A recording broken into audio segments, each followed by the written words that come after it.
As Christmas approaches, we think of those men who lived in the ditches of the battlefields of the Great War, often in sub-zero temperatures.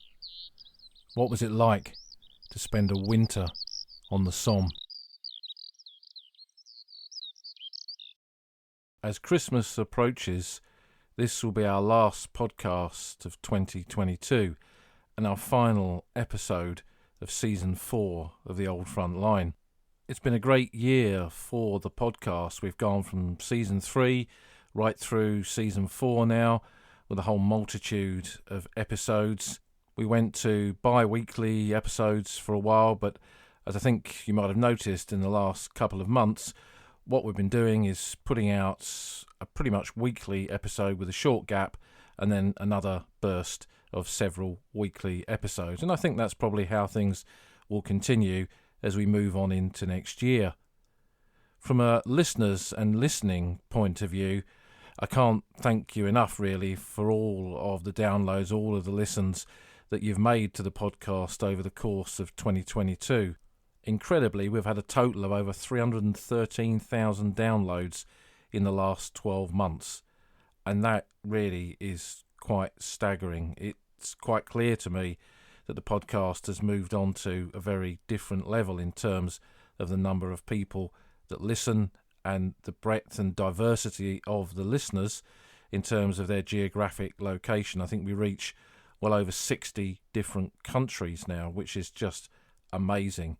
And we're getting something like 1,000 downloads a day. So, as I say, I can't thank you enough really for your support in that. You support the podcast just by listening, just by downloading, by tuning in to your weekly episode or however you listen to it. And I very much appreciate that. The Old Frontline podcast started during those COVID years, which feel quite a long way off now. And we're coming into what is essentially the fourth year of the podcast soon.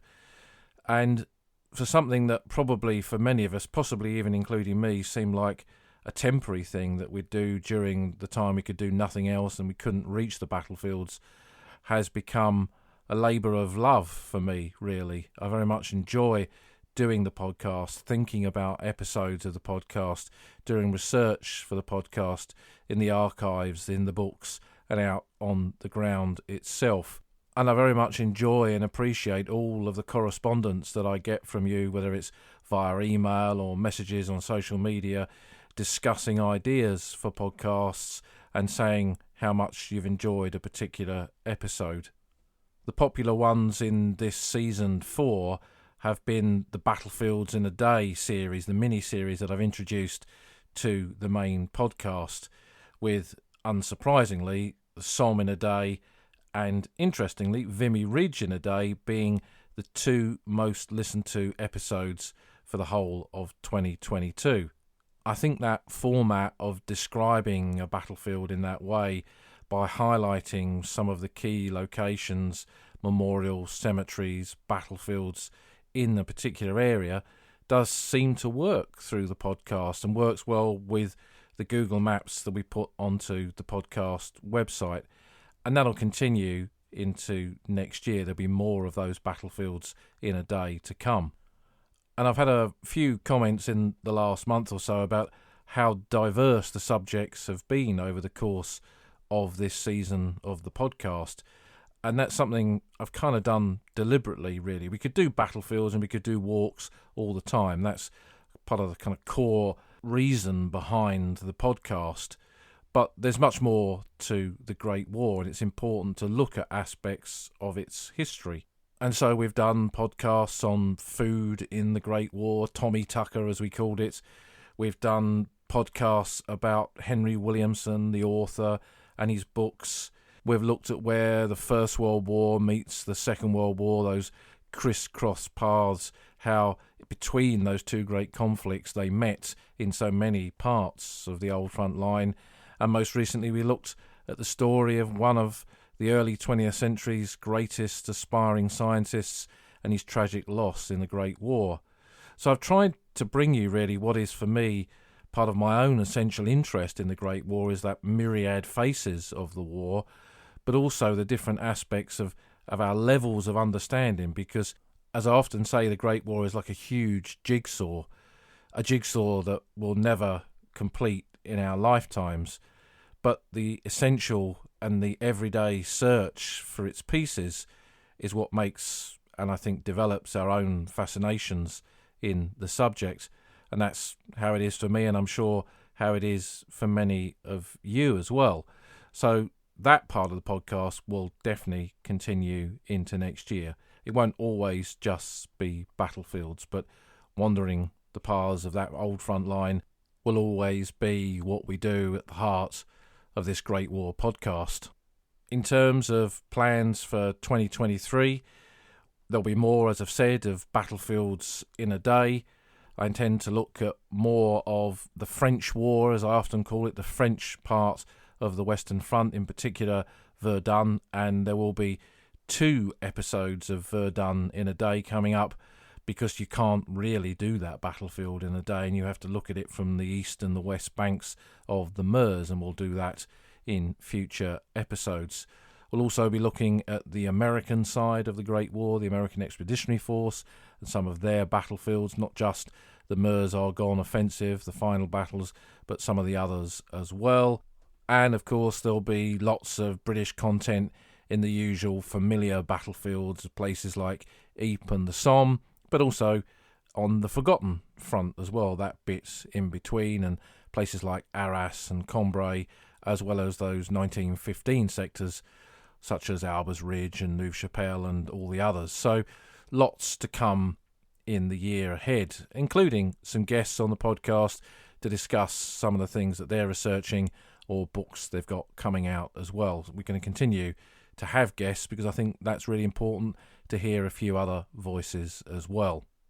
Now, as I mentioned, just by listening to the podcast, just by downloading it, you support it, and I can't thank you enough for that. But there are many of you who very kindly support the podcast via Buy Me a Coffee or Patreon, and I'm really pleased to say that we're kind of building up a community. I think there is the wider community of the podcast for all of those who listen, but the regulars who tune in and who support and who come to the podcast supporters evenings, we've built up a nice little community of friends where we can come along and discuss our favourite subject of the Great War and get a lot from it. We've had some great guests this year with people to discuss aspects of First World War history when we've had the Zoom meetings, and some really superb questions that then have generated a lot of discussion between the wider group, and that's always good. And again, I'm amazed by how international an audience at our podcast supporters evenings, how international it is,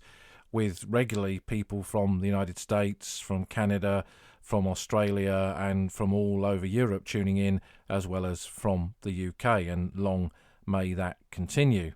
Another new benefit that I brought in recently for those who support the podcast in that way is a regular monthly newsletter where we have some stories from the Great War, some news, some videos, and also we're increasingly now getting contributions to that. So again, it feels like we're building on that community because I want you to be involved in these things. So if you are a podcast supporter via Buy Me a Coffee or Patreon, make sure you're signed up for the newsletter. The links on the websites for both of those. And if you've got a story to tell, then please come and tell it.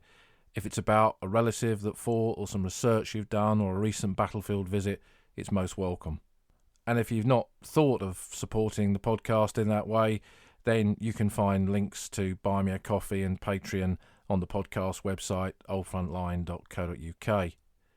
Now, one of the things that I've talked about for a while that I'm hoping will finally come into fruition in 2023 is a meet-up out on the battlefields.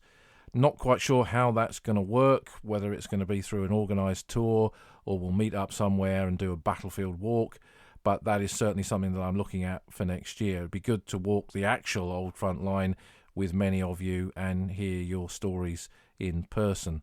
So I hope to have some details of that sometime around about Easter of next year, and I'll keep you posted, of course, via the podcast and the podcast website. But once again, thanks to you all. Let me take this opportunity to wish you a Merry Christmas and a Happy New Year. Here's to many more interactions via social media or in real life. I've met quite a lot of you out on the battlefields this year, and that's been great. Here's to much more of that in 2023. And for now, it's time to think of the battlefields in the winter, to pick up our virtual pack and our boots and head to the Somme for a look at winters on the Somme in the Great War.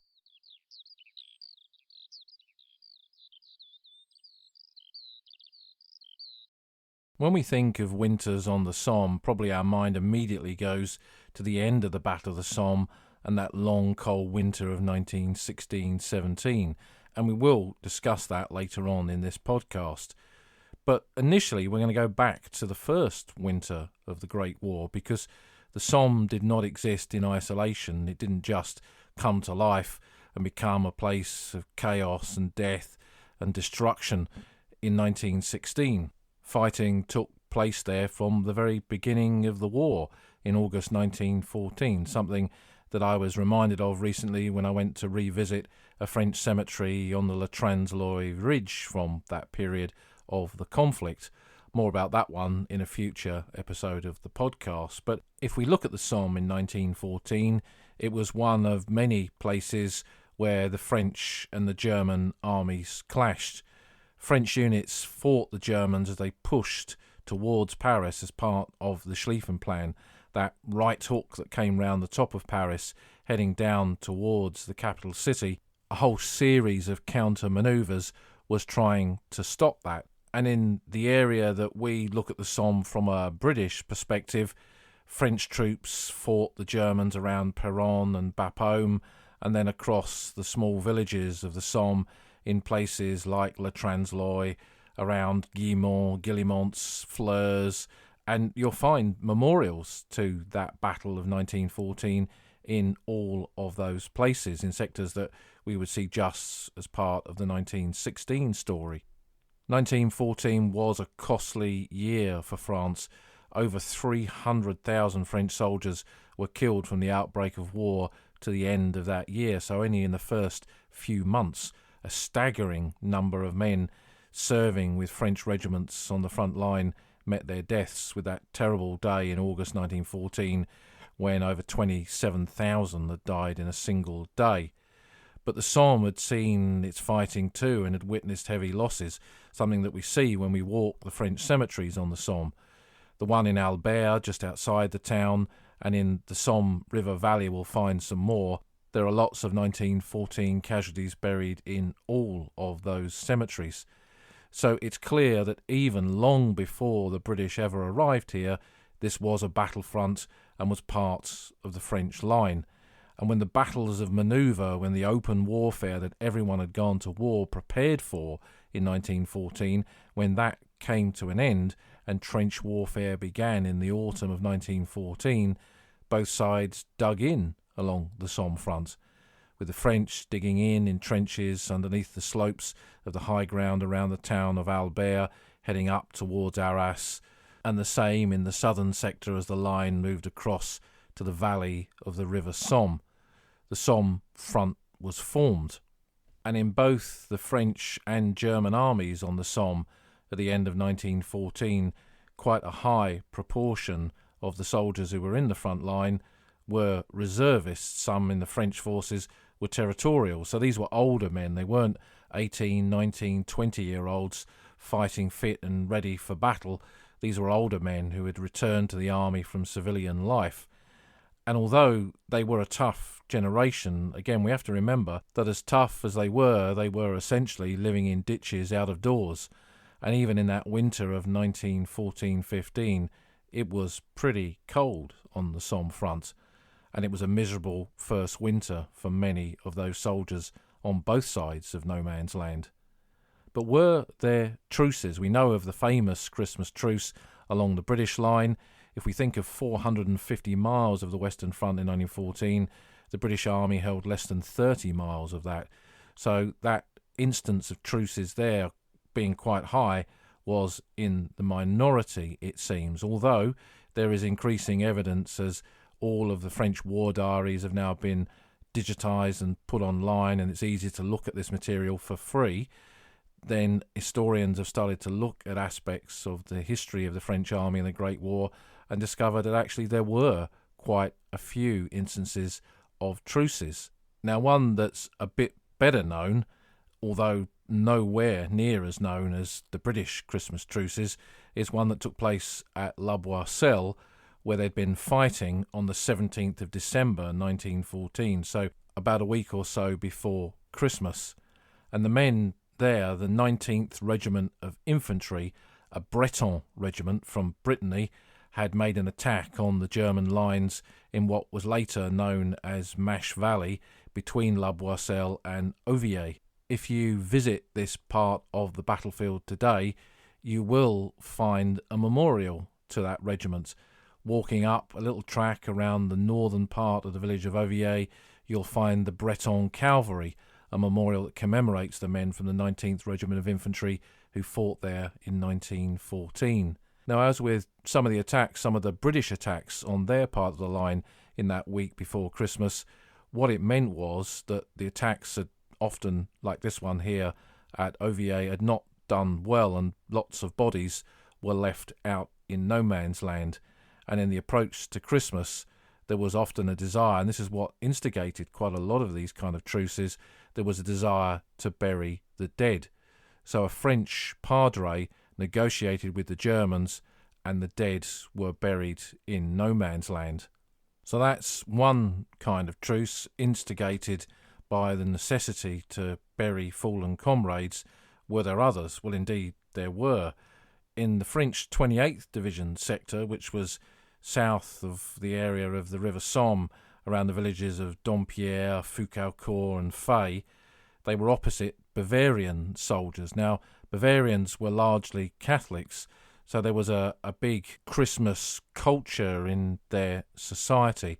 So it's not unsurprising, perhaps, that they wanted to instigate something as Christmas approached. But initially, it was a different story, because on Christmas Eve, the men of the 99th Regiment of Infantry from the Vienne part of France were in their trenches, and their Journal de Marche, their war diary, records the following.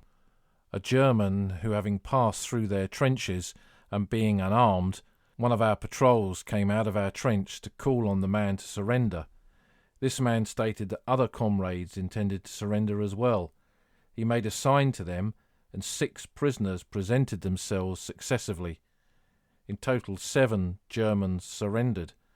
According to them, there is great animosity between the Bavarians and the Prussians. So that was on Christmas Eve. On Christmas Day, the 99th Regiment of Infantry recorded in their war diary, the skirmishes ceased abruptly amongst the Germans at daybreak. A large number of Bavarians came out of their trenches, making a sign not to fire on them. They then advanced halfway from our trenches and engaged in conversation with our men in front of the Bois Commune sector. The war diary noted, it was a complete truce. The Prussians on the flanks of these Bavarians, they also noted, were not happy at this and fired, and that the Bavarians then told their French comrades on the other side of the battlefield that if their officers arrive and order them to shoot, they'll fire in the air, and later on the French poilus there witnessed this happening. The war diary records that the truce here in different facets carries on until the new year, going from the continuation of a full truce through to later exchanges of artillery fire and trench mortars, which is outside the control of the men who were on the ground opposite each other, through to both sides working on their trenches, repairing their wire, and yet again burying the dead. The war diary records that they went out to near the German lines, which they couldn't reach safely under normal circumstances, and found some of their dead from November 1914 and buried them properly. An eyewitness to the event comes from Frederick Branche, who was a soldier in the 99th Regiment of Infantry. And I'll put a link to the webpage where this information comes from. There's been some really excellent work by French historians on this aspect of the war. Frederick says in his notebook that on Christmas Eve, around 3 o'clock, at the first company on our left, at the height of the Bois Carré, occupied by the enemy, at a point where the trenches are only 100 metres apart, a dialogue took place between French and Germans. On both sides, signs of friendship are made. Here is one of our machine gunner corporals leaving our trench. An enemy officer does the same. They come together, shake hands, exchange cigarettes, and descend into each other's opposing trenches. He remarks that on Christmas Day, him and his comrades are in the front line, ready for any kind of German attack. The German prisoners who've come into their lines have warned against this, but in the end they stand there looking out into no man's land and hear the Germans playing musical instruments and singing, celebrating Christmas. So that's one recorded truce on the southern part of the Somme sector. There was another recorded one in the area closer to Albert, near to the village of Fricourt, at a position that was later known to the British as Point 110. This and the Bois Français above Fricourt was where the front lines had met in 1914 and where both sides had dug in. And these positions were being held by the 205th Regiment of Infantry, which was a wartime raised regiment based in Falaise in Normandy. Its war diary records the following for Christmas Day 1914. Around 11:30 a.m, the 20th Company reports that on the Fricourt side, Germans in large numbers and without arms are moving towards the French trenches of the 11th Corps. French soldiers of the 1st Corps, also unarmed, advance towards the Germans. The Lieutenant Colonel gives the order to redouble surveillance. Meanwhile, in front of the regiment, German soldiers came out of the trenches unarmed, asking for a truce on the occasion of Christmas. A few soldiers of the 205th RI approached the German trenches. 3 Germans descended into our trenches and are taken prisoner. As soon as the Lieutenant Colonel's orders reached the companies, the officers ordered our men back into the trenches. The historique, the regimental history of the 205th Regiment of Infantry, was published just after the war in 1921, and in it gives this account of their Christmas truce. 100 German soldiers came out of the trenches to meet as many Frenchmen. An exchange of German cigars and cigarettes for food took place. Trench-to-trench visits occurred. A soldier even found amongst the Germans a former colleague from work in Paris.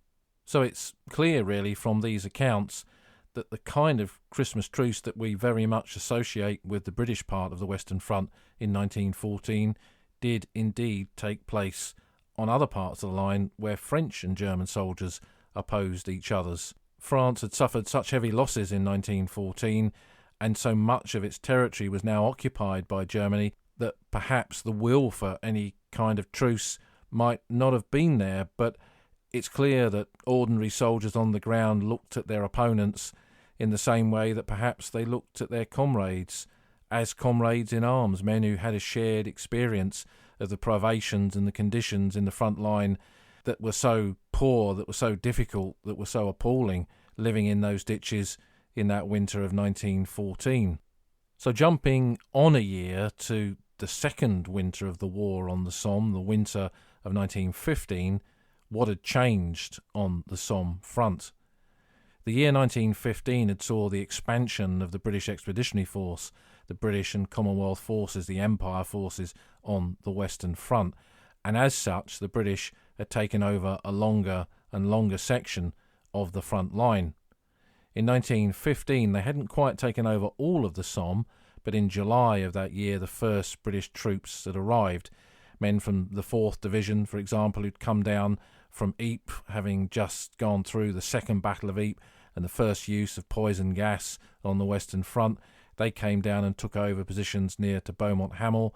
The 51st Highland Division were at places like La Boisselle and Thiepval, and the 48th South Midland Division, a territorial division, had battalions in the front line in the northern part of the Somme, where probably one of the very first soldiers killed on the Somme, a soldier in the Ox and Bucks Light Infantry, was killed in the front line in July of 1915. He was Private Edward Whitlock from Banbury, who was once buried near Fonquevilliers and moved to Gomacore Wood New Cemetery after the war, where you'll find his grave today. So with the arrival of British troops as the winter of 1915 approached, considering that there'd been a truce on much of the British line, or a lot of the British line, the previous year, it seemed that the chances of more truces taking place might be higher. But what had happened post the 1914 truce was a desire for that never to be repeated. And in some parts of the line, orders were given to bombard no man's land on Christmas Day to stop a truce from happening again. But I think it was more than that, really. I think after the year that 1915 had been, with all of the killing, with all of the death on the Western Front, I don't think men had the stomach for a truce in the same way that they'd had a year before. So examples of truces in 1915 along any part of the British line are pretty isolated. There are a few attempts of it. I know of one involving the Canadian-Scottish at Messines, for example, on Christmas Day 1915, but that did not succeed.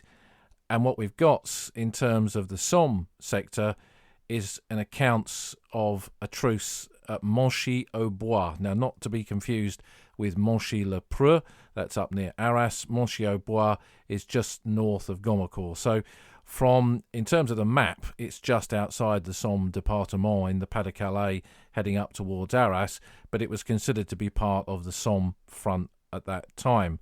And we've got two accounts of this truce, one of them from a famous German writer, Ernst Junger, who was there with the 73rd Hanoverians in 1915, a man that as an officer in the regiment would go right through the war and fight in many battles from the Somme to Flanders to the March Offensive of 1918, be awarded the Iron Cross and the Pour le Mérite, the Blue Max, Germany's highest decoration for gallantry.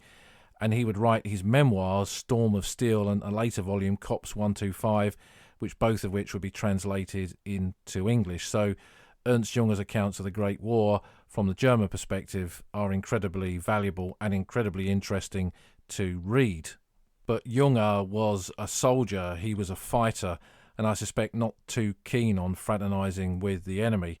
And his account reads as follows. We spent Christmas Eve in the line. The men stood in the mud and sang Christmas carols that were drowned by the enemy machine guns. On Christmas Day we lost a man in number 3 platoon by a flanking shot through the head. Immediately after, the English attempted a friendly overture and put up a Christmas tree on their parapet, but our fellows were so embittered that they fired and knocked it over, and this in turn was answered with rifle grenades. In this miserable fashion we celebrated Christmas Day. So for Junger there was no Christmas truce.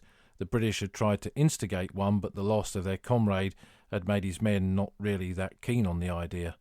Now, to contrast that, the unit opposite them, the Tommies that he talks about, who came up out of their trenches and tried to make that truce possible, were the men of the Leicestershire Regiment, of the 110th Brigade of the 37th Division, which was a Leicester's Powsed Brigade, made up of the 6th, 7th, 8th and 9th Battalions of the Leicestershire Regiment.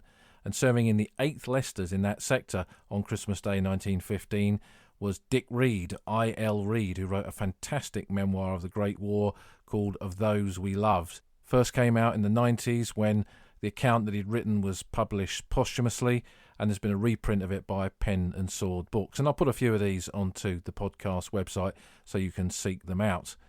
Dick Reed was a Sussex lad. He was from Eastbourne originally. He was on an apprenticeship in Leicester when the war broke out, and he joined the Leicester POWs and served with them as an ordinary soldier in the early phase of the war from 1915 to the Battle of the Somme until he was eventually commissioned in the Royal Sussex Regiment and fought with them in the latter parts of the fighting on the Western Front, down on the Marne and then later up in Flanders. And his book is a really superb memoir illustrated with his own paintings that he did subsequently, including one of this truce, which I'll put on the podcast website.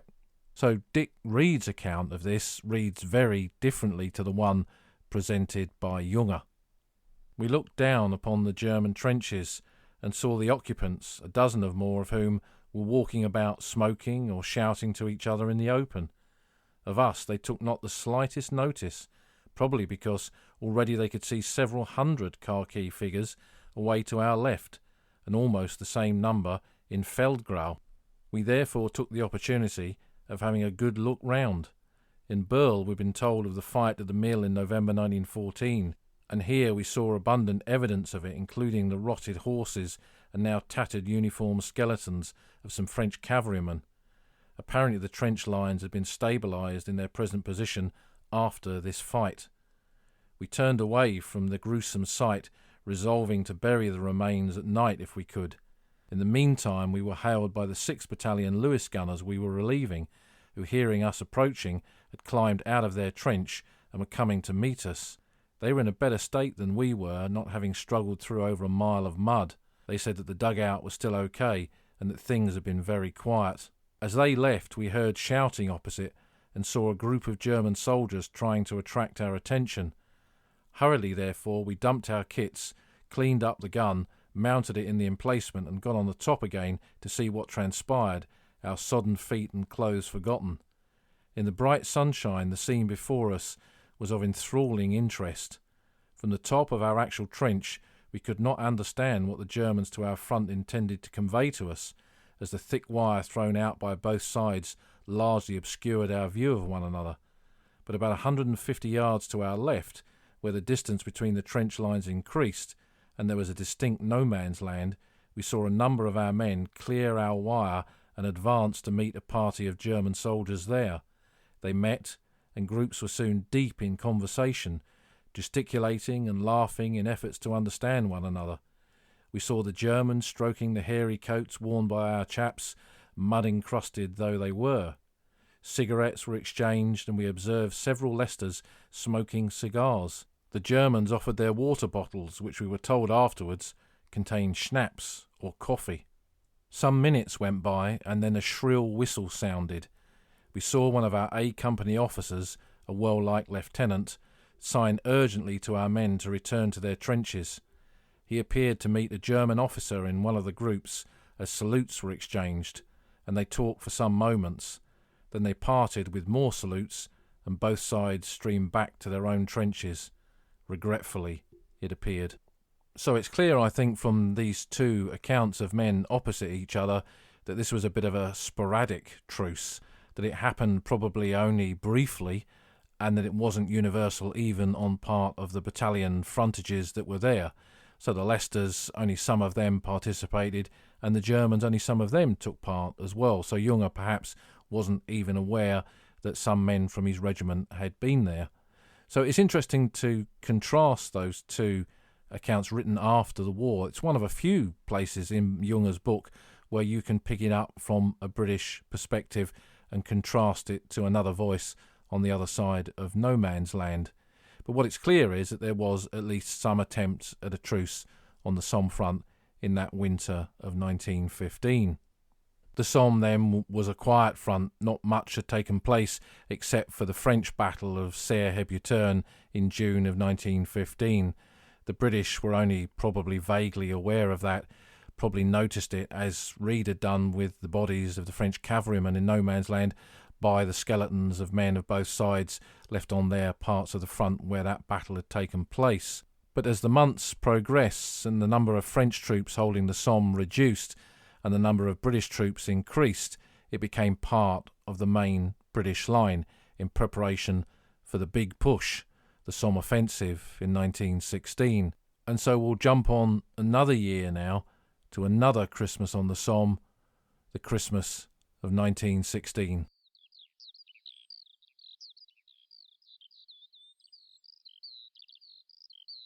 '16 had witnessed the Battle of the Somme.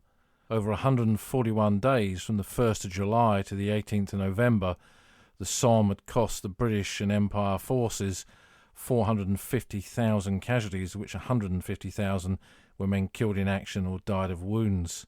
A Pyrrhic victory, it had broken the German army on the Somme, but the British and Empire forces and the French beside them had suffered heavy losses themselves and had not broken through on the Somme front in the way that originally had been intended. But it was clear that from the German perspective they could not indefinitely defend the Somme front, and they made a decision at that time to withdraw to what became the Hindenburg Line, and there some of the battles of 1917 would take place.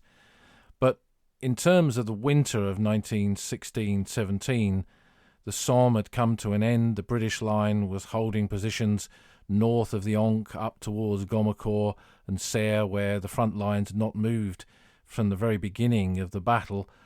The line had moved forward further south and captured the villages of Beaumont-Hamel and Beaucourt, and the line had ended in the Ancre Valley close to Grandcourt. Thiepval was taken, Pozières, Courcelette, and across to the southern part of the battlefield, and across those vast areas of open ground shattered by the fighting in 1916, both sides dug in for another winter. There was no thought of truces in this third winter of the war after all of the terrible losses, even more incredible losses in 1916 compared to the experience of the previous year, with battles like the Somme for the Germans and the French Verdun. There was no stomach for any kind of truce. The men dug in, held their ground, and fought a new enemy on the Somme. Not the Germans, and not for the Germans, the French or the British, but for both sides, the same enemy, the elements, the weather, the conditions on the ground. This would become, in the minds of the soldiers who were there during the Great War, the harshest, the worst winter of World War One.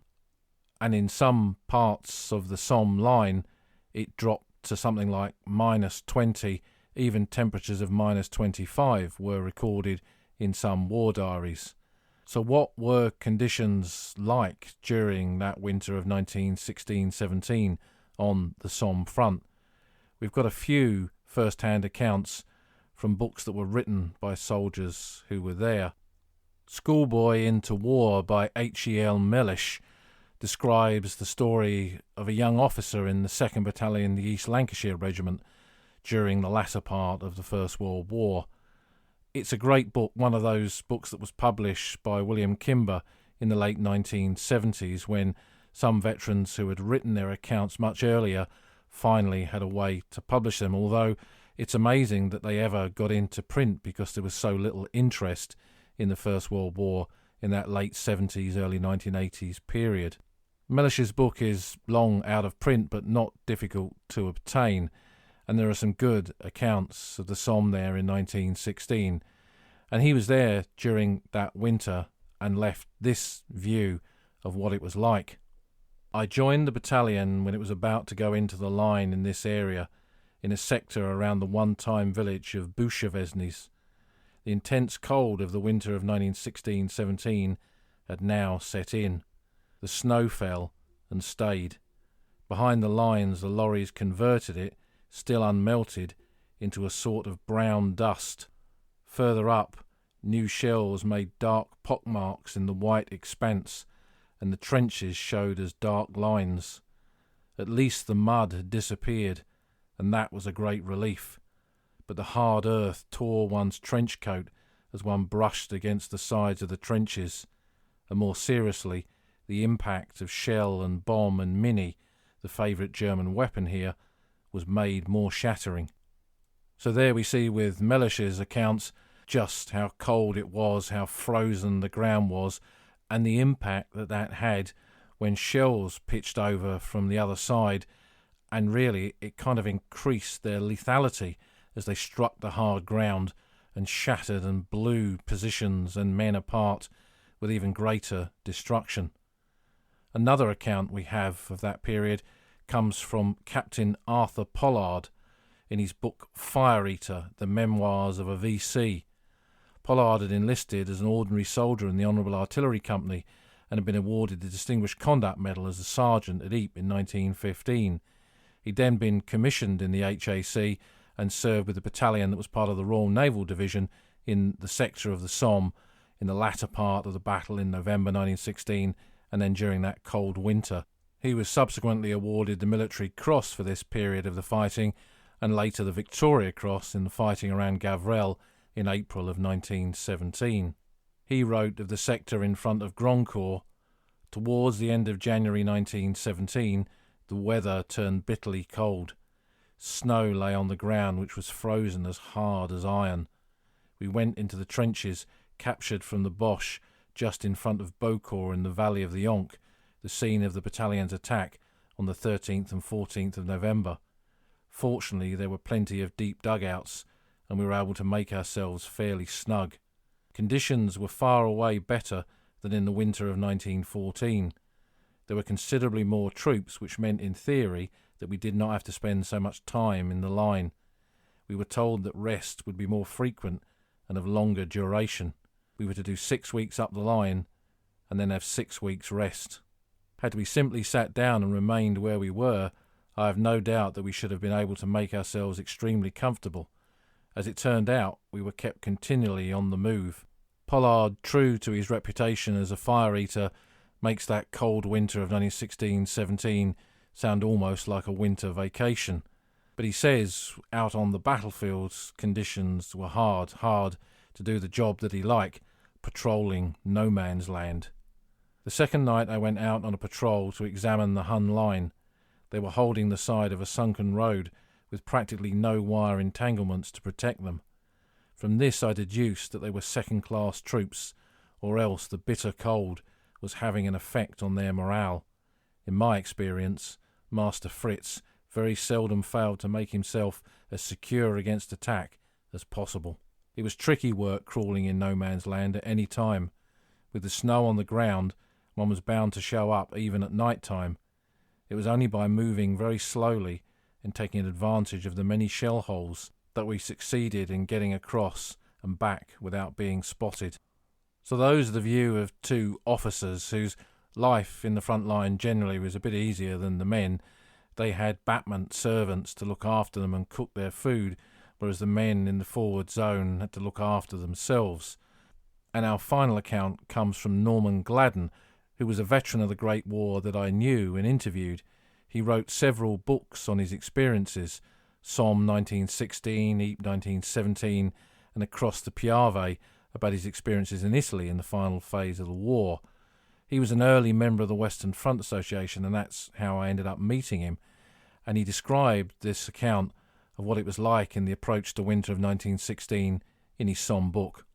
It was late November that we arrived back in Albert, where we were to stay until the end of the month, waiting, as it turned out, for the division to be relieved. We spent the days on the usual parades and fatigues, but with little enthusiasm, for recovery from our recent ordeal was to be slow. Everyone was pessimistic about the current operations. There seemed to be little prospect of a decision. Promises of victory, even the capture of Bapaume, which was to round off the Somme offensive, had not materialised. At the front were plenty of troops, plenty of guns, plenty of stores. It was like a vast ant-hill, and just as inexplicable to the rest of us. With all that fretful movement, accompanied by the noise of the guns, the clanking of the transport, the cursing of exasperated mule drivers, and the grumblings of humanity at large, the urge forward seemed frustratingly leisurely and ineffective. We were literally stuck in the mud. The whole army was bogged down. On the second day I had to report with my feet, which were very painful. The medical officer told me to get them rubbed with whale oil and awarded the usual medicine and duty. We were being treated like cattle, and I came away feeling like a criminal. Yet others were not so easily rebuffed, and many had become daily supplicants. The pain continued. In the day it moderated, but at night became hardly bearable. I could not stand anything near my feet. 3 days later I could put up with it no longer, and against my better judgment again reported sick. With no better results, however, and I swore that this would be the last occasion. I noticed for the first time that the skin had broken at the back of the ankle, but it did not look serious. But it was serious. What Norman Gladden was experiencing was trench foot. Trench foot became a great problem in that cold, wet Somme winter of 1916-17. It plagued the British and Empire forces on that front, and no doubt the French, and no doubt the Germans on the other side of no man's land. But it was particularly troublesome for the British. Because the battlefield had been smashed to pieces by shell fire in 1916, and because the weather had turned so foul, with thick snow that melted, filling up the trenches with water, the mud had turned to liquid mud, the conditions in the front line were appalling, Men could not keep dry, could not keep their feet out of the water. The incidence of trench foot during that winter was very, very high indeed. Trench foot was the name given to the condition where soldiers' feet begin to literally rot inside their boots. If you think of how your hands are when you plunge them into water and you keep them there for too long, how wrinkly and cold and uncomfortable they become, think of that with your feet in boots where there's no sewn-in tongue, there's no way of protecting your feet inside the boot from water. The boot fills up with water, stays full of that water, and your feet are submerged in it for day in, day out that you're in the line. And soldiers were subjected to this over long periods, and gradually their feet began to rot. What Norman Gladden didn't put in his book that he later told me when we spoke was that he remembered during one of the marches coming back from the front line around the Somme, soldiers would march for an hour and have 10 minutes rest, and then march for another hour and 10 minutes rest. And during one of these marches, when the first rest was allowed, a soldier collapsed by the side of the road. The stretcher bearers were called for. They ran up, they undid his boot, pulled the boot off, and most of his foot came off with it. That's how bad his case of trench foot was. So that winter of 1916-17 on the Somme was regarded not just the worst winter in terms of the cold and the damp and the wet and the poor conditions for the troops, but terrible in terms of the instances of trench foot amongst the soldiers who were in the line there, the largest instance of it possibly during the entire war. And we've got a study of this. It's a really good article about trench foot in the 5th Australian Division in an early edition of Stand 2, the Journal of the Western Front Association. And if you're a member of the WFA, you can go on to their website and you can download copies of those early examples, those early editions of Stand 2. The 5th Australian Division was the last of the Australian divisions to be sent overseas as a complete formation. It was formed in Egypt in early 1916 and then came across to the Western Front, infamously taking part in the catastrophic Battle of Fromelles in July of 1916, when it suffered over 5,500 casualties. When it came to the Somme in October of 1916, it was still replacing those losses. Most of the battalions were very much under strength, and that meant a lot more work for the men who were in the ranks of those units. The conditions in the front line that they took over in the area beyond the villages of Flers and Gerdecourt along the slopes of that Le Transloy Ridge, even today vast open fields with no cover or protection, and the same for the troops who were there in the shallow ditches that form the trench lines in that sector. The 5th Australian took over that part of the line on a roughly 2,000-yard front. The weather was cold for October and got worse into November. There was heavy rainfall. The Somme mud became glutinous and then liquefied, and it was very difficult conditions in the front line. One Australian witness later wrote, "The effects of this on the infantry holding the line was very severe. It was impossible to walk about during the daylight, and the men, crouching almost motionless in their muddy shell holes, were equally exposed to the weather and artillery fire. Stores and casualties had to be manhandled for great distances in the forward areas. This necessitated the employment of large infantry working parties in the most heavily shelled areas. It caused great fatigue and added a good deal to the casualty list." As a consequence, cases of trench foot amongst the men of the 5th Australian Division rose considerably in these conditions, and an Australian medical officer, Major Parkinson MC, wrote this account, which he witnessed at a dressing station on the Somme front during that period. "To me it was perhaps the most harrowing scene of the war. Scores of the same fine men who were seen silently suffering the most awful wounds writhed and groaned and wept as children. The men experienced, besides, a curious physical and mental loathing of the disease, as of a rottenness or putrefaction." And that's him describing not men with bullet wounds or shrapnel wounds or gas, but men with trench foot. Putrefaction is the word he uses, and that's exactly what it was like for the feet of these men in their boots. The conditions, as well as the distance over which these casualties had to be evacuated, didn't help either. From the front line around Gerdecourt, for example, There were relay posts that took the wounded back to positions in Flers village. From there they were taken, often by trolleys or hobbling along, to an advanced dressing station at Thistledump near Longueval. From here they went to the main dressing station located in the quarry north of the village of Montauban, and from there to a collecting station at Becquerdel closer to Albert, where ambulances would take them further back to proper medical establishments away from the battlefield. And we're talking miles and miles between the front line and any kind of position that took you away from this misery. So this exasperated the condition of the soldiers and the problems and the wounds, the trench foot that they were suffering. How many cases are we talking about here? Post-war, it was ascertained that in all 5 Australian divisions, which were not part of an Australian corps at this time, they were scattered amongst British corps, but they all served on the Somme front at some point during that winter of 1916-17. Over 4,400 Australian soldiers suffered from trench foot. Of these, 1,673, or 37.9%, were men who served in the 5th Australian Division. So it shows how challenging those frontline conditions were up at Gardecourt for the Aussie soldiers who fought there during that period. Many men recovered from trench foot, as Norman Gladden did. He returned to fight in later battles of the war. For others, it had become so serious that it led to the loss of toes, even to the loss of their feet or the lower parts of their leg as well. Debilitating wounds that would result in their discharge and account as well in the Australian Army for a significant number of pensions that were awarded post-war.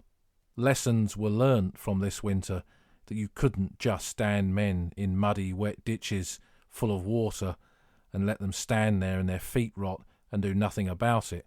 So as the war moved on after this, young officers were required to inspect the feet of their men on a daily basis when in these kind of conditions. They were to make sure that the men had spare dry socks in their small pack, and other measures were then incorporated, including the rubbing of the whale oil on the feet that Norman Gladden mentions. That was done on a much more widespread basis. And although trench foot never went away, soldiers suffered from trench foot in the Italian campaign of the Second World War, soldiers and Marines who fought in the Falklands in 1982, wearing combat boots that were not dissimilar to ones worn by British soldiers on the Somme, they suffered from it as well. It was something that would never disappear from warfare.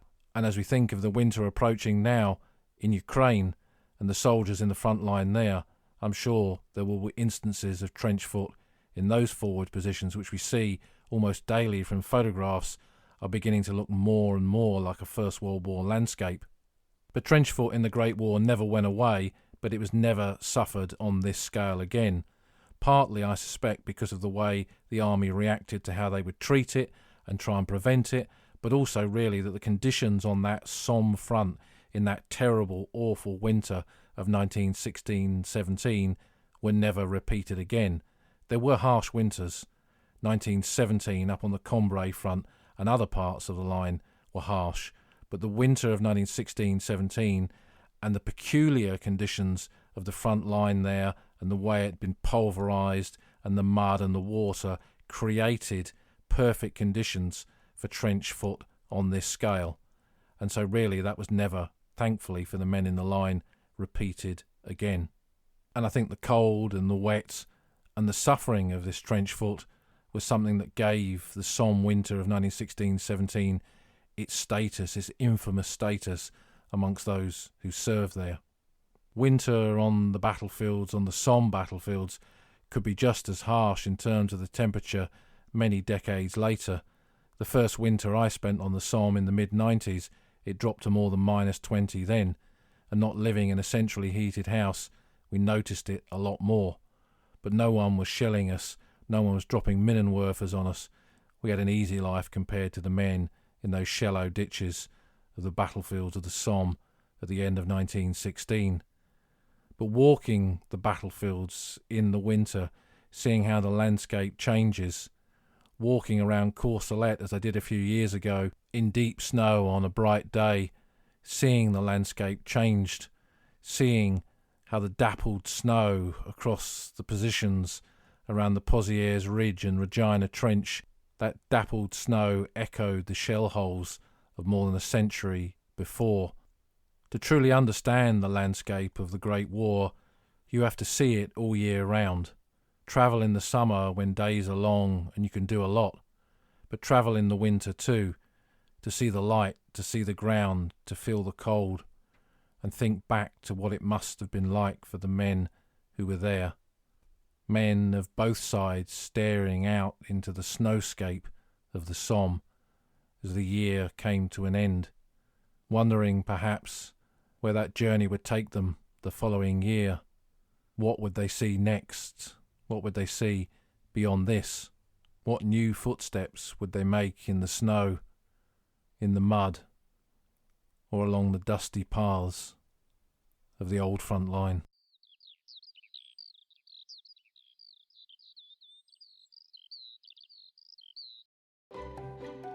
You've been listening to an episode of The Old Front Line with me, military historian Paul Reed. You can follow me on Twitter at Somcorps. You can follow the podcast at Old Frontline Pod. Check out the website at oldfrontline.co.uk, where you'll find lots of podcast extras and photographs and links to books that are mentioned in the podcast. And if you feel like supporting us, you can go to our Patreon page, patreon.com/oldfrontline, or support us on Buy Me a Coffee at buymeacoffee.com/oldfrontline. Links to all of these are on our website. Thanks for listening, and we'll see you again soon.